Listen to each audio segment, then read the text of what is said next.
Sur les anciennes gravures de la ville, on peut voir comment, le matin, une épaisse vapeur s'échappe des ateliers, non pas des forges, mais des chaudrons bouillants destinés à la coiffure. Une odeur de cire brûlée, de laine mouillée et de vin bon marché flotte dans la rue. Les femmes transportent des paniers remplis de boucles enroulées en pelote, comme des bottes d'herbe. Leurs doigts sont brûlés et les foulards qu'elles portent sur la tête ne sont pas un accessoire de mode.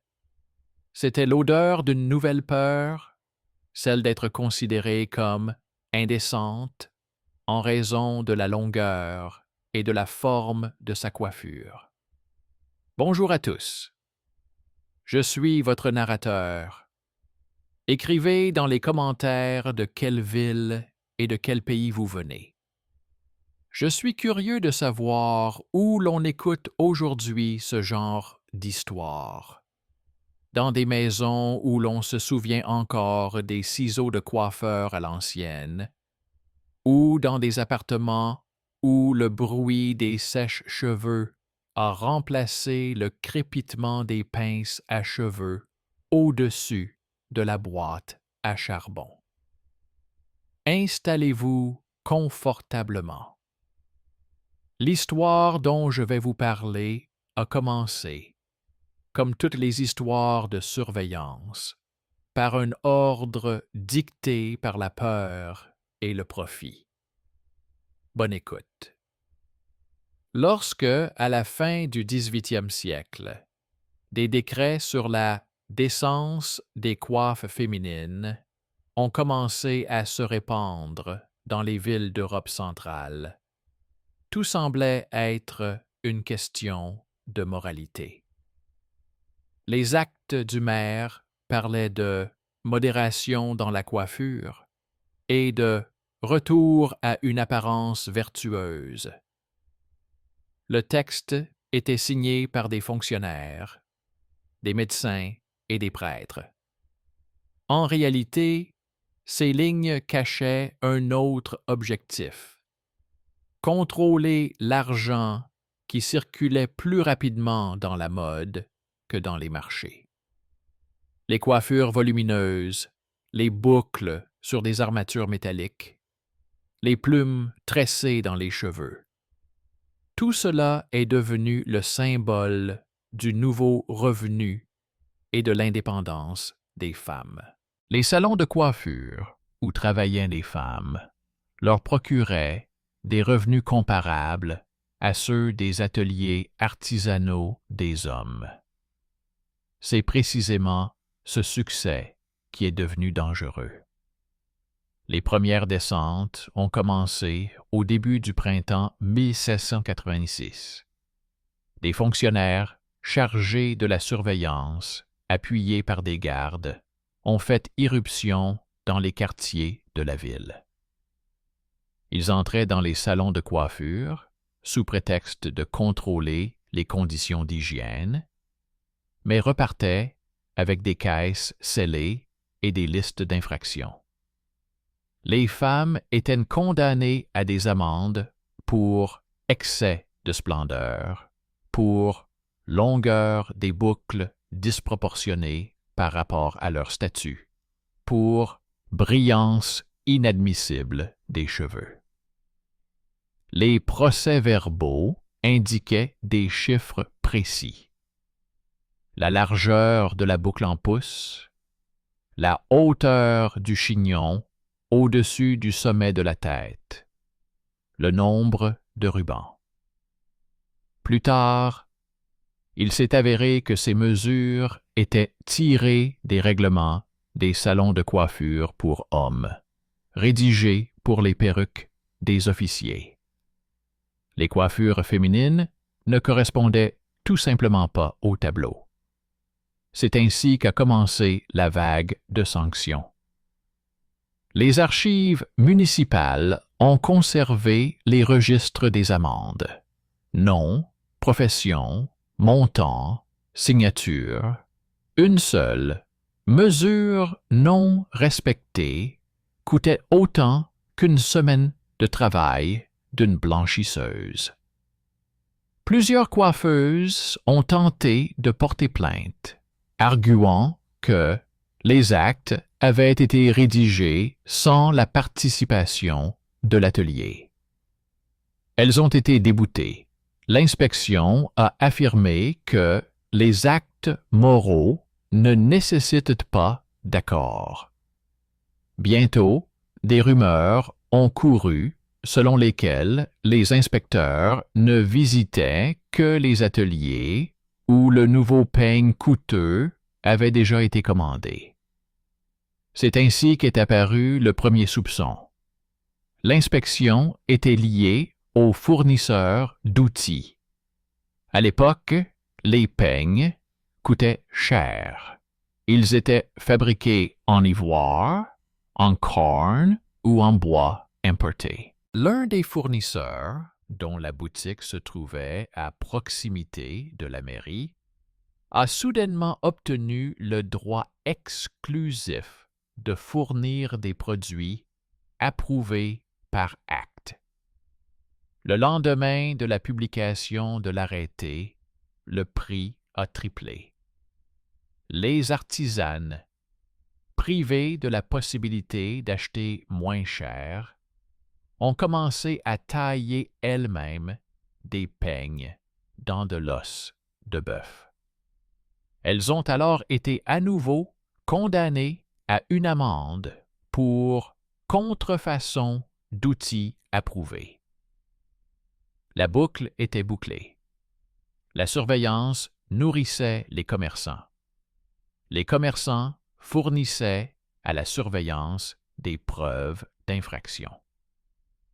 Les veuves et les filles des coiffeurs qui reprenaient l'activité après la mort de leur mari ont été particulièrement touchés. Leurs ateliers ont été les premières cibles. Les rapports indiquaient que les femmes sans contrôle masculin ont tendance à l'excès. Un fonctionnaire écrivait dans un rapport « Leurs ciseaux ne coupent pas les cheveux, mais la décence. » Cette expression deviendra plus tard un exemple classique de la manière dont la morale était utilisée contre la concurrence. Les documents originaux sont encore conservés aujourd'hui dans les archives municipales des plaintes. Des feuilles jaunies, imprégnées de graisse et de cire. Les traités médicaux de l'époque ont jeté de l'huile sur le feu. Les conseils médicaux avertissaient que les coiffures excessives échauffaient de la tête et provoquaient l'excitation de la nature féminine. L'argument semblait naïf, mais il a servi à justifier des dizaines de raids.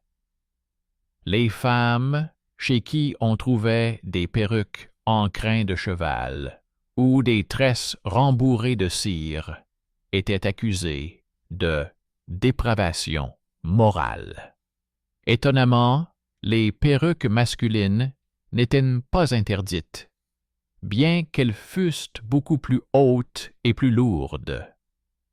Lorsqu'une des artisanes tenta de signaler cette incohérence, elle fut qualifiée d'insolente et privée de son droit de travailler sur le marché. Plus tard, son nom apparaîtra dans la correspondance d'un avocat qui rassemblait des documents pour faire appel. Pendant ce temps, les archives de l'atelier commençaient à accumuler des copies des mesures et des dessins. Les maîtres artisans ont remarqué que les lignes des tableaux étaient identiques au modèle de forme de tête masculine introduit sous les anciens gouverneurs.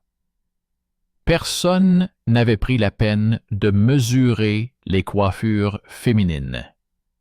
Les autorités avaient simplement repris l'ancien modèle et l'avaient déclaré universel. Ce fut le premier motif documentaire du litige. L'atelier a déposé une demande de révision. Mais au lieu d'une réponse, un nouveau décret est arrivé, ordonnant de vérifier la fiabilité des maîtres eux-mêmes. Une rumeur s'est répandue dans la ville selon laquelle les autorités s'apprêtaient à fermer l'atelier féminin sous prétexte de non-conformité aux normes morales. Les rues sentaient à nouveau la cire et la peur. Mais les archives contiennent une autre preuve. L'un des fonctionnaires s'est chargé des contrôles est rapidement devenu copropriétaire de la boutique qui vendait des peignes. Son nom correspond à la signature apposée sur les actes. Une coïncidence? Peut-être. Mais quelques mois plus tard, c'est lui qui a été nommé à la tête de la commission chargée de l'apparence convenable. À partir de ce moment, la lutte contre les coiffures volumineuses est devenue une source de revenus stable. Selon les documents, il s'agissait de veiller à la moralité. En réalité, il s'agissait d'un système permettant de percevoir une taxe sur chaque tresse, chaque boucle, chaque morceau de cire. C'est ainsi que le système moral est devenu économique. Les gens croyaient défendre l'ordre public, mais en réalité, ils régulaient les profits. Et plus on parlait de vertu, plus la licence pour une simple coiffure devenait chère. Au début de l'enquête, personne ne s'attendait à ce qu'elle débouche sur autre chose qu'une dispute sur la longueur des boucles. Mais les archives ont conservé les procès-verbaux des réunions de l'atelier.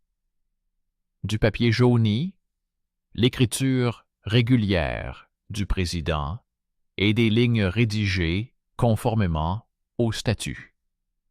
Il en ressort clairement que les coiffeuses étaient prêtes à se défendre en tant que communauté professionnelle et non en tant que transgresseurs de la morale.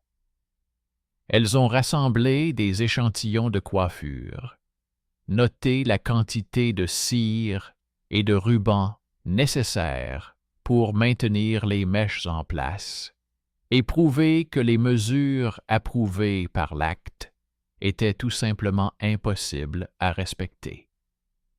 Les cheveux des femmes sont plus fins et leur longueur ne permet pas, pour la plupart, de reproduire les formes masculines. Ces documents n'ont pas été acceptés par les tribunaux. Selon la loi en vigueur, la loi sur la décence relevait du domaine moral et non professionnel.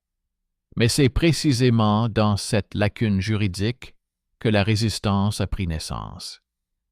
Les responsables des corporations ont mené leur propre enquête. Ils ont enregistré les témoignages d'élèves qui travaillaient dans les maisons de damnés nobles.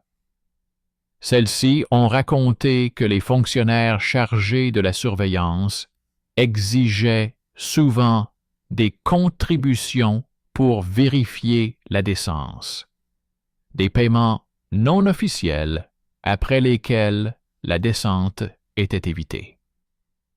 7 témoignages similaires, rédigés sous forme de lettres privées, ont été trouvés dans les archives. Tous convergent vers un seul nom, celui du gérant des échoppes de la place du marché. Son nom apparaît également dans les registres des livraisons de peignes. C'est ainsi qu'un réseau de services réciproques a commencé à se dessiner. Les fonctionnaires délivraient des autorisations de vente d'instruments approuvés. Et les commerçants versaient une partie de leurs bénéfices sur les comptes des autorités de surveillance. Officiellement, il s'agissait de dons destinés à l'entretien de la ville. Lors d'une réunion du magistrat, on tenta d'étouffer la question. On dit que la ville ne peut tolérer le désordre dans l'apparence des femmes, que les coiffures volumineuses irritent la population. Mais ce n'était pas les coiffures qui provoquaient l'irritation, mais l'arbitraire. Plusieurs coiffeuses se sont adressées au notaire municipal, qui a accepté de rédiger une plainte collective. Celle-ci indiquait que les nouvelles amendes étaient contraires à l'ancien droit corporatif, approuvé sous le règne d'un souverain dont seuls les historiens se souviennent aujourd'hui. Ce document s'est avéré crucial. Il prouvait que le métier de coiffeur jouissait d'une autonomie juridique et pouvait contester l'ingérence des autorités de surveillance. Cependant, lorsque la plainte est parvenue au greffe, le notaire a été déchu de sa licence. Officiellement, pour négligence dans l'établissement des documents. À partir de ce moment, la ville est devenue silencieuse. Les veuves des maîtres ont commencé à travailler en secret dans les arrière-boutiques, à la lueur des bougies, derrière des volets fermés. Un nouveau marché clandestin est apparu, où l'on vendait des coiffures retouchées. Les femmes se coupaient et se coiffaient les unes les autres sans papier, puis sortaient dans la rue, la tête bandée d'un foulard, pour ne pas éveiller les soupçons.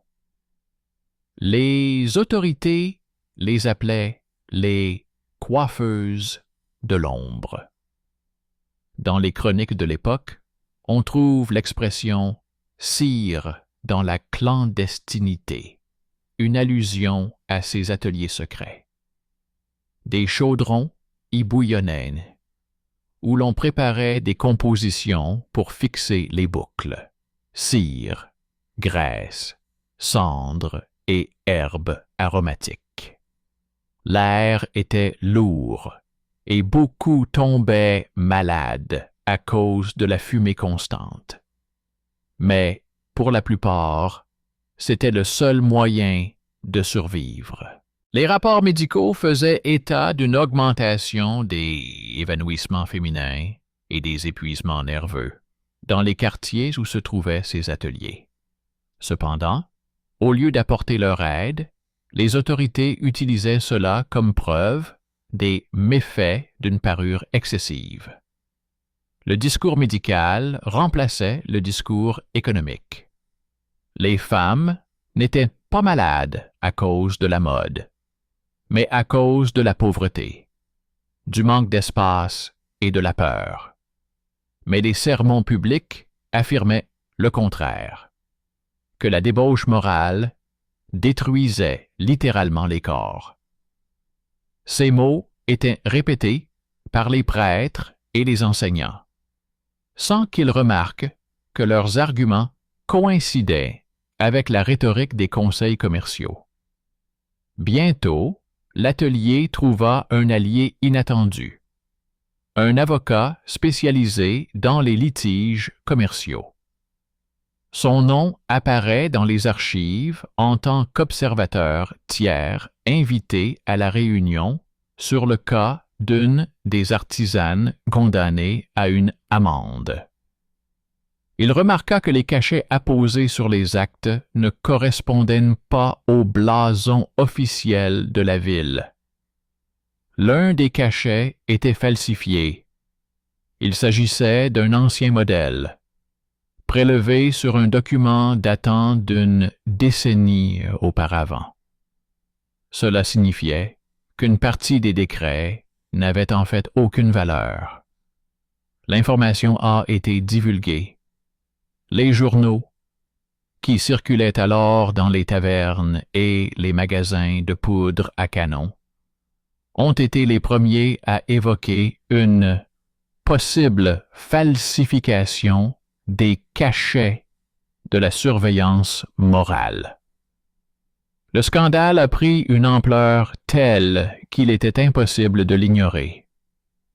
En réponse, les autorités ont créé une commission de vérification des commissions.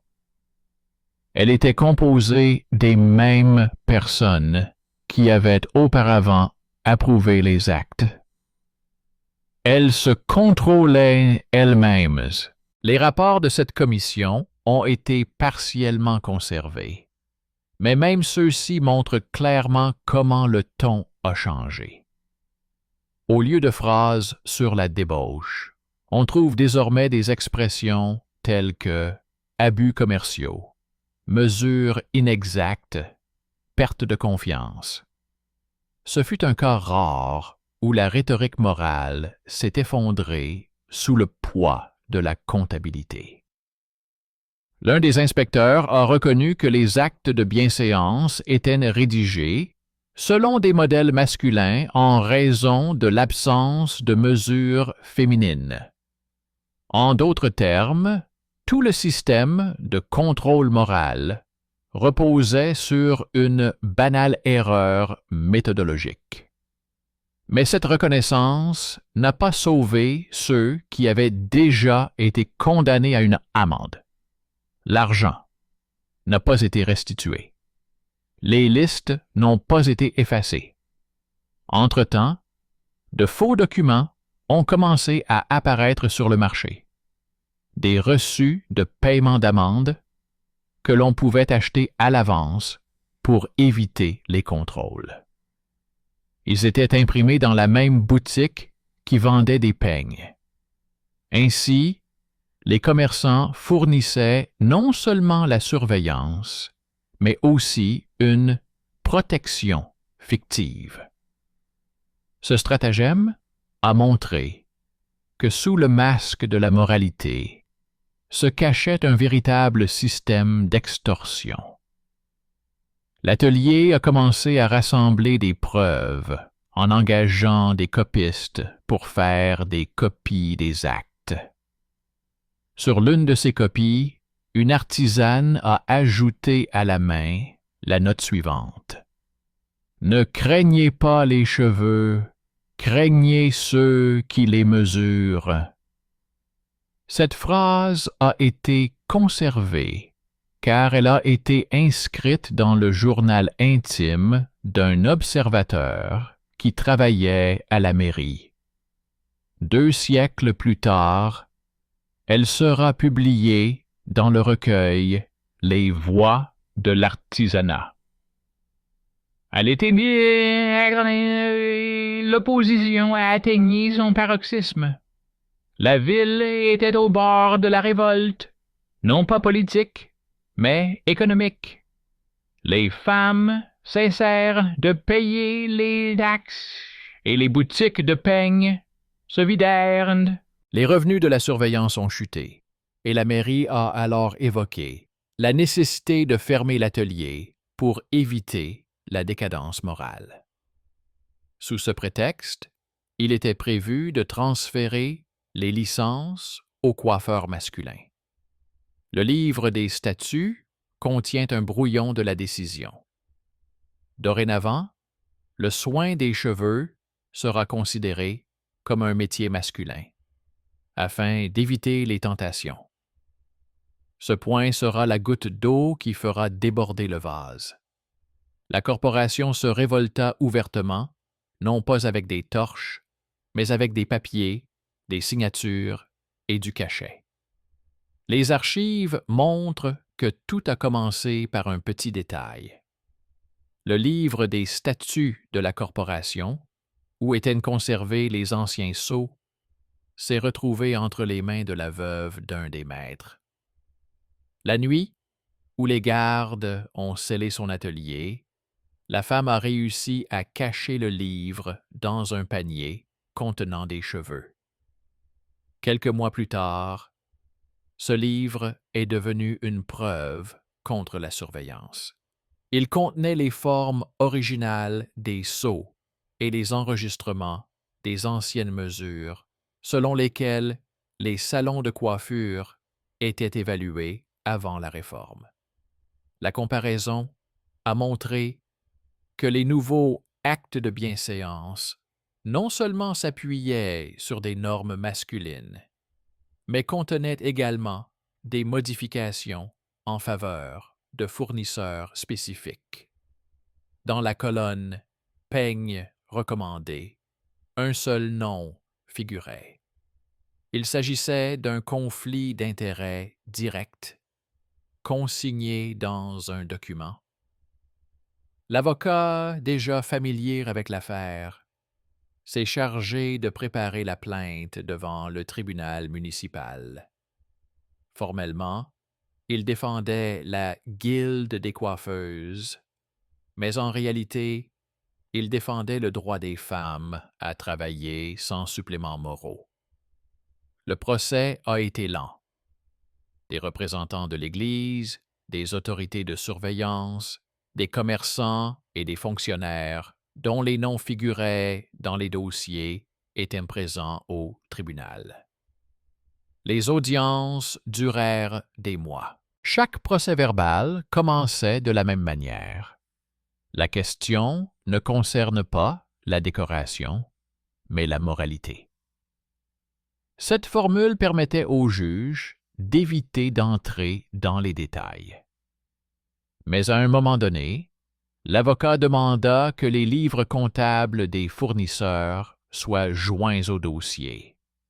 C'est alors que tout changea. Il s'est avéré qu'en 2 ans d'existence des actes de bienséance, le commerce des peignes et des instruments de coiffure avait quadruplé. Or, les recettes de la trésorerie municipale n'avaient pas augmenté. La différence allait dans des fonds privés à caractère moral, gérés par les mêmes personnes qui signaient les actes. Les preuves étaient irréfutables. Mais au lieu d'ouvrir immédiatement une enquête, le tribunal a exigé la confirmation des autorités religieuses, car la décence était considérée comme une question de foi. L'évêque a été invité à la séance. Ses paroles ont été consignées dans le procès-verbal. La vertu ne se mesure pas au coude. Il semblait que tout était réglé. Mais cette phrase était suivie d'une note. Cependant, l'ordre doit être préservé. Ainsi, le système s'est à nouveau sauvé grâce à une formule. Pendant ce temps, la pression sur l'atelier s'intensifiait. Les gardes effectuaient des fouilles, sous prétexte de rechercher des faux documents. Plusieurs artisanes ont été arrêtées pour une courte période. Aucune accusation n'a été portée contre elles. Elles ont simplement été détenues pour vérification. La ville bruissait de rumeurs. Certains disaient que les femmes complotaient une révolte, d'autres qu'elles étaient soutenues par un protecteur secret issu de la noblesse. En réalité, elles étaient soutenues par un homme dont le nom est rarement mentionné dans les chroniques, le directeur de l'entrepôt épiscopal de Bougie. Selon l'enquête, il aurait remis à l'avocat des copies de lettres dans lesquelles des fonctionnaires discutaient des prix des peignes et des pourcentages sur les raids. C'était la première fois que la chancellerie religieuse s'opposait à la corruption laïque. Le motif était simple. L'Église ne voulait pas que son nom soit utilisé dans des stratagèmes commerciaux. C'est ainsi qu'un nouvel acteur est entré en jeu. La surveillance spirituelle de la surveillance. Parallèlement, un mouvement s'est développé à la base. Les femmes ont écrit leurs histoires et les ont transmises à des copistes qui ont rédigé des résumés généraux. Ces manuscrits circulaient secrètement dans la ville. On les lisait dans les greniers et les bains publics. L'un des copistes a laissé une note. Les gens croient que les cheveux poussent grâce à Dieu, mais ils oublient qu'il faut les couper avec les mains. Cette phrase sera ensuite reprise dans des cours universitaires sur l'histoire sociale des métiers comme exemple de la philosophie populaire du travail. À l'époque, elle sonnait comme un défi. Les femmes ne parlaient plus de mode, elles parlaient du droit à exercer une profession. C'était une nouvelle conscience, née à la limite de la pauvreté et de l'humiliation. Pendant ce temps, des événements étranges se déroulaient au tribunal. Des documents disparaissaient. L'un des volumes contenant les procès-verbaux des audiences a été retrouvé des années plus tard dans la bibliothèque privée d'un fonctionnaire impliqué dans l'affaire. Plusieurs pages avaient été arrachées, précisément celles où étaient mentionnés les montants des paiements pour le maintien de l'ordre moral. Les historiens calculeront plus tard que le montant total des amendes infligées en 3 ans dépassait les revenus de l'ensemble du commerce de tissus dans la ville. Pour un système qui se disait moral, c'était une économie de la terreur. Pendant que les juges tergiversaient, la ville changeait. Dans les journaux locaux, où l'on imprimait auparavant des poèmes et des annonces, des caricatures firent leur apparition. Un inspecteur chauve avec un peigne à la place d'un bâton. Une femme avec des ciseaux coupant une chaîne faite de cheveux. Ces images circulaient de main en main, comme un manifeste secret. La censure a tenté de les saisir, mais il était trop tard. Le symbole était né. L'attitude envers la surveillance a commencé à changer. Même les hommes, dont les femmes ou les sœurs avaient perdu leurs revenus, ont commencé à écrire des plaintes aux magistrats. L'affaire des coiffures luxuriantes s'est transformée en scandale public. À un moment donné, les hautes autorités sont intervenues. Un auditeur mandaté par la couronne est arrivé de la capitale. Il a exigé des rapports, comparé les dates, vérifié les signatures. D'après les archives conservées, on sait qu'il a procédé à un audit de tous les registres des amendes. Les résultats se sont avérés catastrophiques. Dans certains dossiers, les noms de femmes déjà décédées à cette époque étaient indiqués. Dans d'autres, les numéros des reçus coïncidaient. Cela signifiait que le système d'amende était utilisé pour débiter des montants fictifs. En réalité, la surveillance ne vendait pas de la morale, mais du vent. Mais même cette révélation n'a pas entraîné de changement immédiat. Les fonctionnaires ont invoqué la complexité de la réforme. La morale, s'est-il avéré, était trop lucrative pour être abandonnée. Et pourtant, le grain avait été semé. Après l'audit, les premières tentatives de révision des normes ont commencé. Il a été proposé de mesurer non pas la hauteur de la coiffure, mais la consommation de matériaux, afin de sanctionner l'excès plutôt que la forme. Cette idée semblait être un compromis, mais l'atelier l'a rejetée. Il ne s'agissait pas de cire, mais du droit à son propre apparence. Les femmes ont déposé une nouvelle requête, exigeant l'annulation de tous les actes et la restitution des biens confisqués. La requête comportait 40 signatures, un nombre incroyable pour l'époque. Même certains maîtres artisans ont apporté leur soutien, comprenant que leur métier pourrait être interdit dans le prochain décret. Les archives consignent le point culminant, la réunion au cours de laquelle l'atelier a lu une lettre provenant d'une source anonyme, une copie du contrat entre les autorités de surveillance et la boutique de peigne. Il y était écrit noir sur blanc. À chaque contrôle, 10% du montant de l'amende sont versés aux fournisseurs.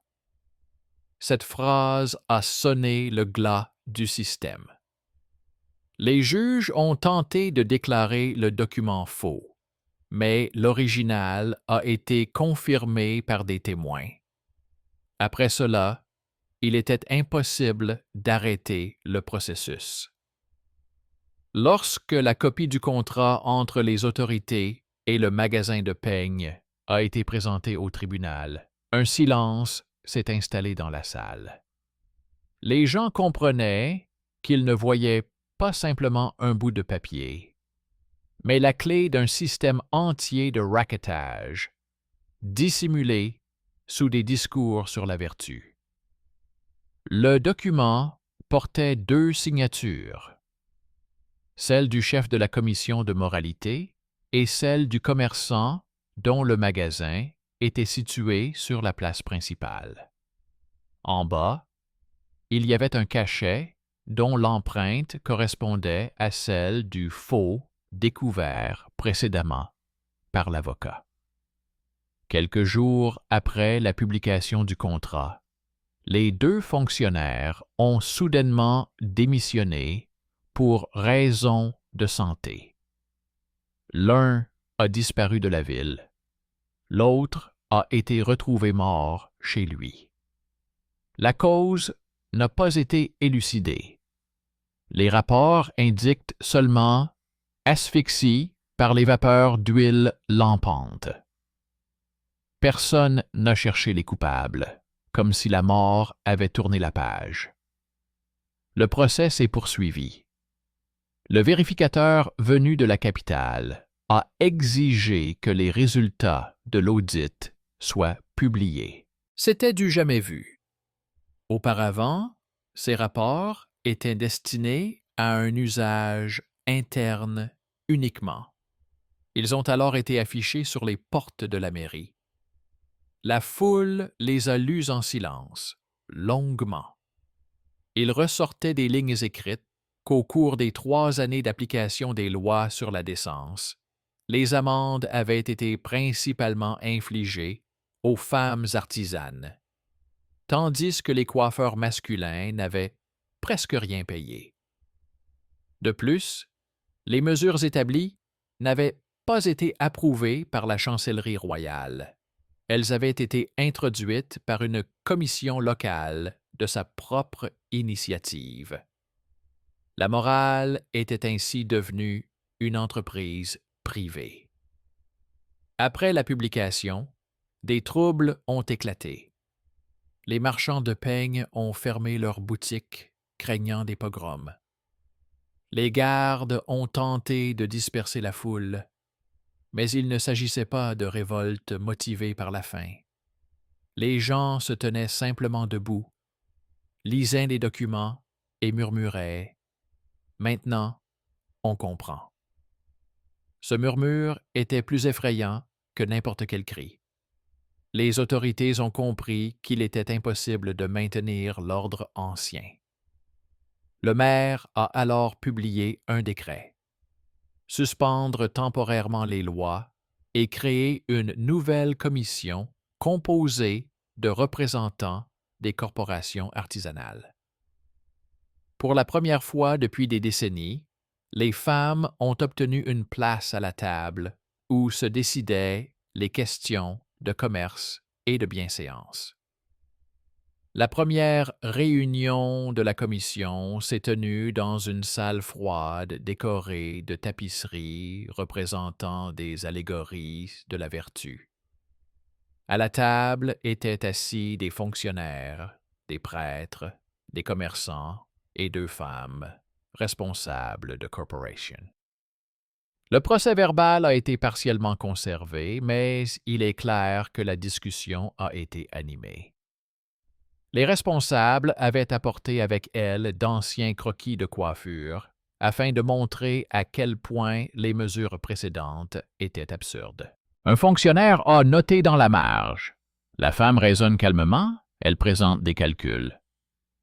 Ces mots, laissés par hasard dans la marge, sont devenus le symbole d'un changement.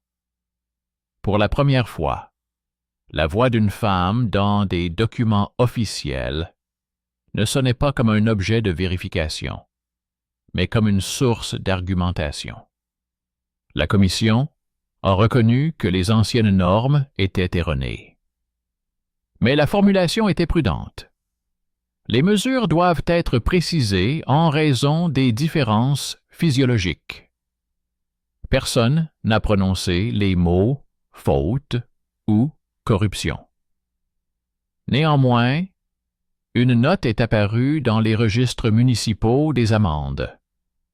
Les sanctions prévues par l'acte sur les convenances sont temporairement suspendues. C'était une victoire de fait.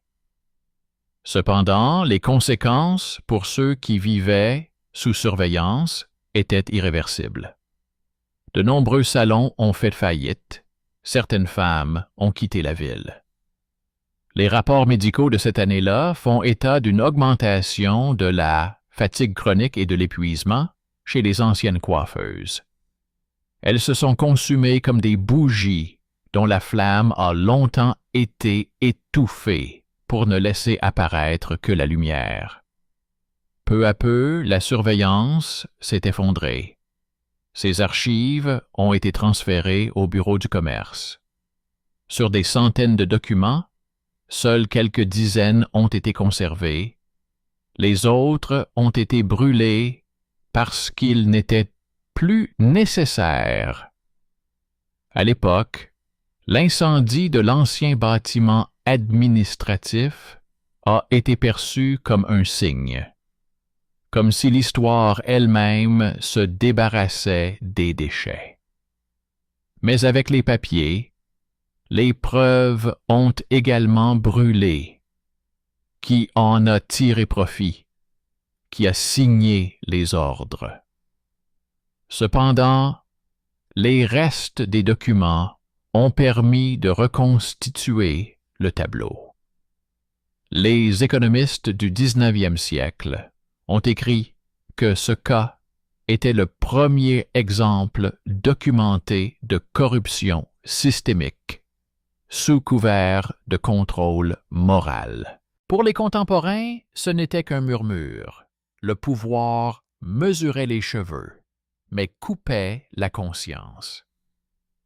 Le peuple a commencé à utiliser l'expression « acte » pour la coiffure, pour désigner toute loi inventée dans un but lucratif. Le mot « décence » est devenu synonyme d'hypocrisie. Mais, pour les femmes de l'atelier, les choses n'étaient pas si simples. Leurs ateliers sont rouverts, mais ils n'avaient plus la même confiance qu'auparavant. Les clientes avaient peur que les mesures changent à nouveau du jour au lendemain. Il fallait noter chaque coiffure dans un cahier, hauteur, largeur, type de peigne. Ces notes allaient devenir le prototype des journaux techniques qui seraient plus tard utilisés dans les écoles professionnelles. C'est ainsi que la corruption a donné naissance à la discipline, un paradoxe amer mais précis de l'époque. Pendant ce temps, les réformes se poursuivaient. La capitale adopta un nouveau statut sur l'artisanat qui distinguait pour la première fois les notions de décence et d'hygiène. Le paragraphe 22 stipulait: le pouvoir ne doit pas déterminer la mesure de la beauté, mais il est tenu de veiller à la propreté du travail. Ce texte sera ensuite intégré dans les manuels scolaires comme le début de la réglementation laïque des professions. Personne ne mentionnait que le scandale des coiffures luxuriantes en avait été le catalyseur. Mais dans les villes, tout le monde le savait. Les journaux estivaux écrivaient: les dames victimes de ces actes ont obtenu le droit de travailler sans autorisation des autorités de surveillance. Et même si les noms n'étaient pas cités, tout le monde savait de qui il s'agissait. Quelques années plus tard, les anciennes coiffeuses fondèrent une petite confrérie d'entraide, la Maison de la cire et du peigne. Elles collectaient des fonds pour former les orphelins à leur métier. Dans leur statut, on trouve cette phrase: « Que vos mains ne tremblent pas de peur, mais seulement de fatigue. » Cette phrase est devenue l'épitaphe de toute une époque où le travail des femmes était contrôlé par la morale. Mais ce sont elles qui ont été les premières à transformer la peur en document et le document en arme. À la place de l'ancienne administration de la moralité, un entrepôt de bougies a ensuite été construit.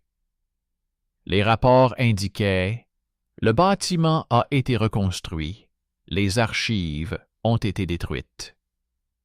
Depuis lors, aucun acte de bienséance n'a plus été signé dans cette ville. Mais le souvenir est resté dans les mots, les habitudes, les expressions. Les femmes ne se laissaient plus juger à l'aune de la vertu d'autrui.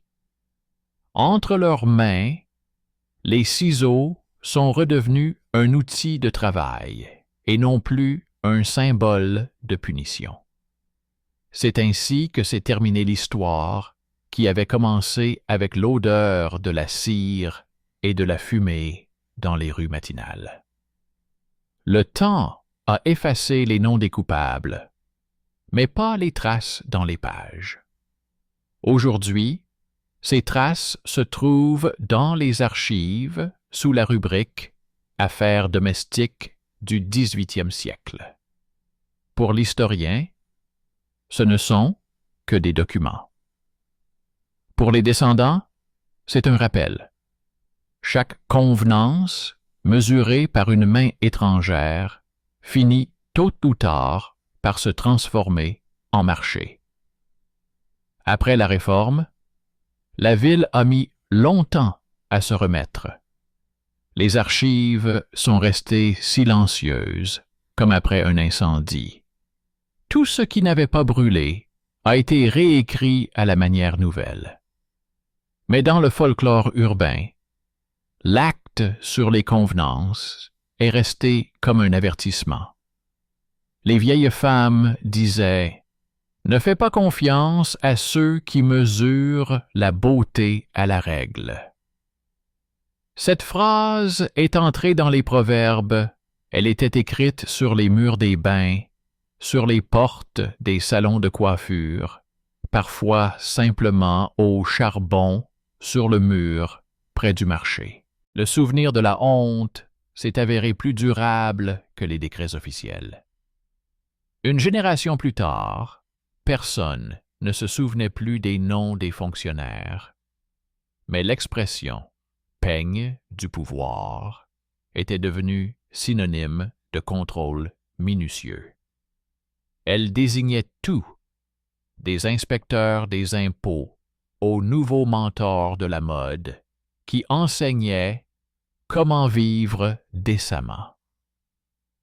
Dans les chroniques du 19e siècle, on trouve des mentions de maisons de prière de la bienséance, des cercles religieux où les femmes discutaient de l'ordre moral des vêtements. Elles apparaissaient chaque fois que la société recommençait à craindre la liberté d'apparence. Mais à chaque fois, quelque part en bas, au niveau de l'artisanat, les vieilles histoires refaisaient surface. Les raids, les amendes, les faux sceaux. Elles étaient racontées à voix basse, comme des légendes, mais sans héroïsme, simplement comme un avertissement. La vertu et le profit font rarement bon ménage. Les historiens qui ont étudié l'économie de l'époque ont remarqué une étrange régularité. Après l'abrogation des lois sur les convenances, la production de peignes et de cire n'a pas diminué, mais au contraire augmenté. Les femmes ont commencé à s'unir, à acheter des matériaux en gros, à créer leurs propres petits entrepôts. Elles ne dépendaient plus des marchands. Ces petites associations ont ensuite donné naissance à des coopératives féminines, première forme d'autogestion du travail artisanal. Ce qui avait commencé comme une lutte contre la corruption est devenu une école d'indépendance. Aucune loi sur la moralité n'avait prévu que son effondrement donnerait aux femmes le droit à l'autonomie économique. Mais, comme c'est souvent le cas, la victoire n'apporta pas la paix. Les nouvelles autorités tentèrent d'effacer les traces de la honte. À la place de l'ancien hôtel de ville, où siégeait la commission des bonnes mœurs, elles installèrent un musée consacré à l'histoire de la ville. Dans l'exposition était accroché un peigne trouvé dans les décombres. Sous celui-ci, une inscription. Exemple d'artisanat du 18e siècle. Pas un mot sur le scandale, ni sur les amendes. L'objet était dépouillé de son contexte, comme si l'histoire pouvait être simplement un bel objet. Mais ceux qui savaient reconnaissaient sa forme. Ses dents étaient légèrement plus hautes que la norme, exactement comme celles qui figuraient dans les faux documents. Et ce savoir tacite se transmettait des guides aux élèves, des vieilles dames à leurs petites filles, non par des mots, mais par des regards. Le langage a également changé. Le mot « ukladka », coiffure, a fini par désigner non seulement la coiffure, mais aussi l'ordre interne. Podpravit ukladku, arranger la coiffure, signifiait restructurer, mettre en conformité. Ainsi, une action quotidienne est devenue une métaphore du pouvoir. Même dans les textes législatifs du nouveau siècle, on trouve les expressions « ordre moral de la société » et « apparence extérieure du travail ». Elles sont issues de ces mêmes actes, mais sous une forme plus élégante. L'histoire, comme la cire, prend toutes les formes, mais conserve l'empreinte de la main qui l'a modelée. Dans les lettres privées de la fin du 19e siècle, on trouve parfois des formules étranges. Chère maîtresse du peigne ou fille de la cire. Ces mots sonnaient presque comme des titres. Les chercheurs pensent que c'est ainsi qu'on appelait les femmes issues des familles de ces coiffeuses. Elles ont conservé le souvenir de leurs ancêtres comme de personnes qui ont défendu non seulement leur métier, mais aussi leur dignité. Pour elles, les ciseaux et le peigne étaient un symbole de liberté et non des ornements. Dans une lettre provenant des archives d'une école de commerce, on peut lire « Si un jour on recommence à nous juger à la hauteur de nos cheveux, qu'on nous trouve avec une règle à la main. » Ce n'est pas un slogan, ni une protestation, mais simplement la volonté de se souvenir qu'un document peut tuer aussi bien qu'une épée. La culture a progressivement accepté cette cicatrice. Les artistes ont représenté les scènes de coupe de cheveux comme des actes de purification, mais avec un double sens, non pas spirituel, mais social. Dans l'un des derniers tableaux, peints à l'époque industrielle, une femme avec des ciseaux se tient devant des cheminées d'usine. La signature indique « L'atelier de la décence ». Le tableau est resté accroché dans la salle municipale pendant près d'un siècle, jusqu'à ce que quelqu'un remarque qu'il reprenait la composition d'une ancienne gravure représentant une descente de police. Seulement, cette fois, la femme tient les ciseaux non pas en tant qu'accusée, mais en tant que juge. C'est ainsi que l'histoire a discrètement corrigé son propre geste. Les ouvrages médicaux ne mentionnaient plus l'excitation de la tête due aux coiffures volumineuses. Mais dans les sections consacrées aux troubles nerveux, l'expression « syndrome de fatigue cireuse », la fatigue due à la pression constante des attentes sociales, a longtemps été conservée. Elle est apparue à partir d'observations faites sur les artisanes de l'époque, puis a été reprise dans des traités de psychologie. Il a même fallu un siècle à la science pour reconnaître que la pression morale laisse des traces physiques. Aujourd'hui, lorsque les historiens ouvrent de vieux dossiers intitulés « Affaires domestiques du XVIIIe siècle », l'odeur de la cire est à peine perceptible. Le papier s'est décoloré, l'encre a pâli. Mais entre les lignes, l'inquiétude est toujours visible. Les mots décence, contrôle, surveillance se répètent avec une fréquence obsessionnelle, comme si la ville ne pouvait s'en débarrasser. Chaque signature d'un fonctionnaire ressemble à une cicatrice. Et à côté, les initiales soignées d'une femme, fine, régulière, comme si elles avaient été écrites par les mêmes mains qui autrefois lissaient les boucles au-dessus d'un charbon ardent. L'histoire de la loi sur les convenances figure rarement dans les manuels scolaires. Trop banal, trop dépourvu de sang, de héros. Mais ce sont précisément ces histoires qui expliquent pourquoi le mot « moral » a pris en Europe une connotation de méfiance. Derrière chaque loi sur les convenances se cache une facture pour la livraison de peignes.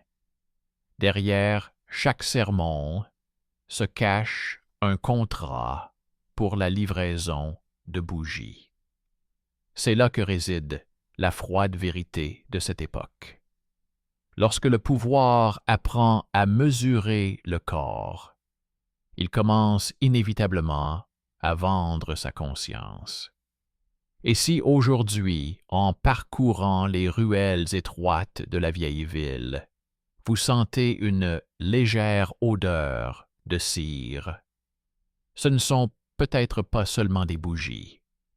C'est l'air de ces ateliers où les femmes ont autrefois conquis leur droit au travail. On ne les appelait pas des héroïnes, leur nom n'était pas inscrit dans les chroniques. Mais ce sont elles qui ont prouvé que même un acte de bienséance peut devenir un acte de résistance. Si on le lit, non pas avec les yeux de la peur, mais avec ceux de celles qui tenaient les ciseaux.